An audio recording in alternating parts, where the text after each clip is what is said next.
I am the voice of the wild, the heartbeat of Africa, the whisper carried by the wind through endless grass and burning skies. My name is not one, but many, for I am every creature that walks, crawls, soars, and hunts beneath this sun. I have seen life in its purest form and death in its cruelest silence. I have watched the first light of dawn break over the Savanna, touching the faces of lions, elephants, and gazelles alike, painting us all in gold. You, the human who listens to my story, must know the wild is not only beauty, it is truth. And truth can hurt. The day began like every other, with the song of doves and the restless cry of a distant hyena. The air was still cool, but the promise of heat lingered. From my hill, I could see the world awake. Zebras moving in striped waves, giraffes reaching for leaves with sleepy eyes, elephants walking in slow, deliberate grace. The lions, as always, slept longer than the rest. That's the way of kings. They rest while others run. I was a young lion once. My name, though forgotten by time, was Cairo. Born beneath an acacia tree during the great rains, I opened my eyes to thunder and roaring skies. My mother, fierce and golden, guarded me with every breath. My father, I never knew. In our world, males come and go like storms, powerful, unpredictable, and often destructive. My earliest memory was of my mother's warmth, her heartbeat steady beneath the wild wind. She would groom me gently, humming low rumbles that felt like lullabies. The sound of her voice still lingers in the rustle of the grass when the night grows still.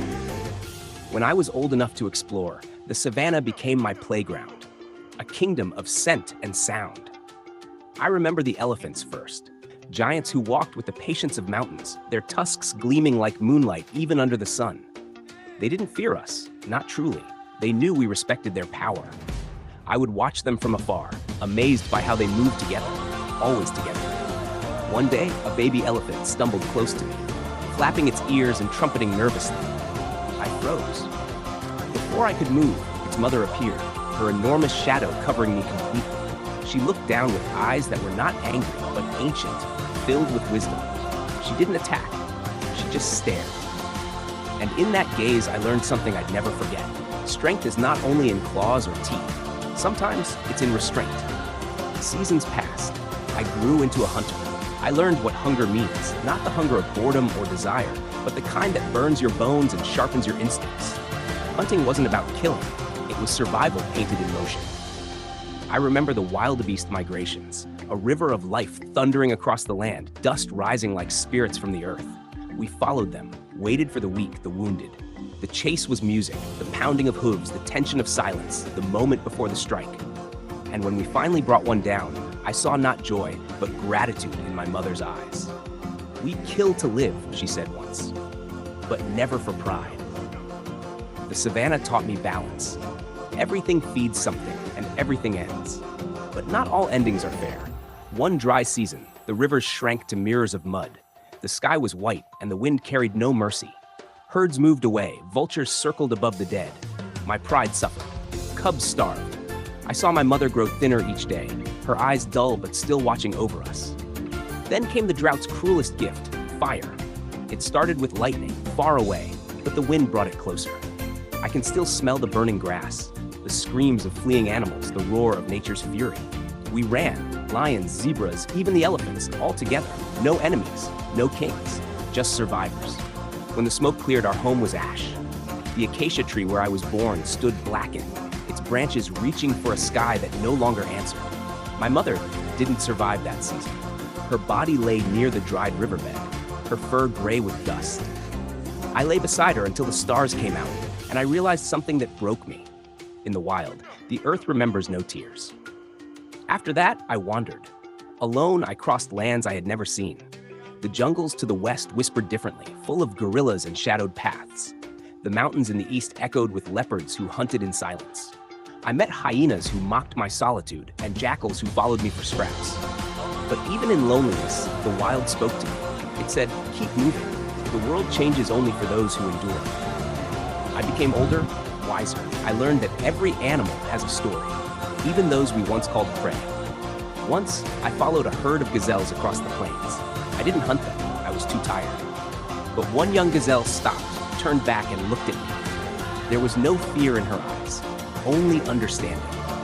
For the first time, I saw her not as food, but as another soul walking her own fragile path through this harsh land. That night, I watched the stars and wondered how many stories had been lost under them. Now, I am no longer young.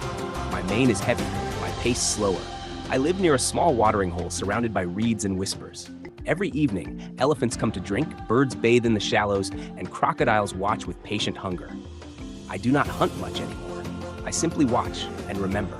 I have become the silent witness of life's circle. One evening, as the sun dipped low, I heard a familiar sound, the cry of a lion cub, weak, desperate. I followed it and found a tiny cub, barely able to walk, its fur matted and eyes wide with fear. There was no mother, no pride, just emptiness. I stood there for a long moment, unsure. The cub looked at me and whimpered, then crawled closer, pressing itself against my leg. My heart, long hardened by the wild, softened for the first time in years. I bent down and nudged it gently, letting out a low purr, the same sound my mother once made for me. From that night, I was no longer alone. We became wanderers together, the cub and I. I taught him where the shade lasts longest, where the water hides underground, how to listen for the wind before the storm. In him, I saw my own beginning. And through him, I found my purpose again, to protect, to guide, to keep the wild alive through memory. Sometimes, we would sit under the stars, and I would tell him stories of the ones who came before. The elephants who mourn their dead, the cheetahs who chase for the joy of motion, the giraffes who stand tall to see tomorrow. I told him that the wild is not cruel, it's honest. It gives, it takes, and it teaches. Every scar on my body, every story in my heart is proof of that truth. One night, I looked at the cub sleeping beside me and realized the wild had given me a gift greater than survival, legacy. Not of blood, but of spirit. I knew my time was near. The winds carried the scent of rain again. The great rains, the ones that bring life back to the plains. I walked one last time to the hill where I was born. The acacia tree had grown again, green and strong. Beneath it, I lay down, watching the clouds form above. I thought of my mother, the elephants, the fires, the gazelle, the cub. I thought of all the lives that intertwined with mine, shaping me into what I had become, a keeper of stories, a memory of the wild. The cub found me the next morning, nudging me softly, purring. I opened my eyes one last time and saw him standing tall, his mane just beginning to grow, his eyes bright with courage. I smiled, knowing the wild would continue through him. And as the rain began to fall, washing the dust from the earth, I whispered my final thought to the wind. We are all part of the same song. The hunter, the hunted, the rain, and the flame. The wild never ends. It only changes its voice. Now, when the thunder rolls across the plains and the grass dances in the wind, you might hear my voice, not in words, but in the rhythm of the earth. For I am still here, in every roar, every heartbeat, every drop of rain.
Vamos!